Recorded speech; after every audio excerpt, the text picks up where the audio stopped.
آج مت چلاؤ، تم کو ہم سے کچھ مدد نہیں ملے گی۔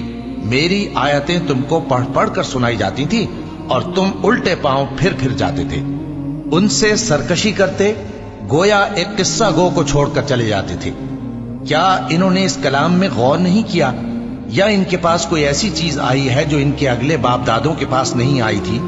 یا یہ اپنے پیغمبر کو جانتے پہچانتے نہیں، اس وجہ سے ان کو نہیں مانتے؟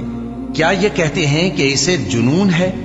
نہیں، بلکہ وہ ان کے پاس حق کو لے کر آئے ہیں، اور ان میں سے اکثر حق کو ناپسند کرتے ہیں۔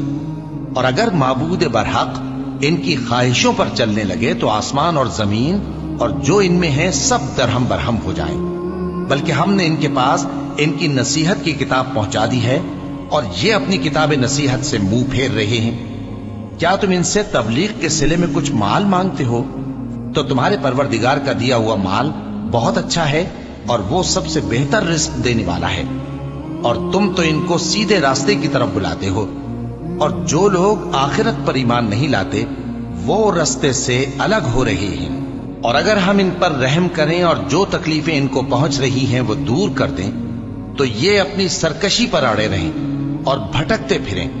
اور ہم نے ان کو عذاب میں بھی پکڑا تو بھی انہوں نے اللہ کے آگے عاجزی نہ کی، اور یہ عاجزی کرتے ہی نہیں، یہاں تک کہ جب ہم نے ان پر عذاب شدید کا دروازہ کھول دیا تو اس وقت وہاں نا امید ہو گئے۔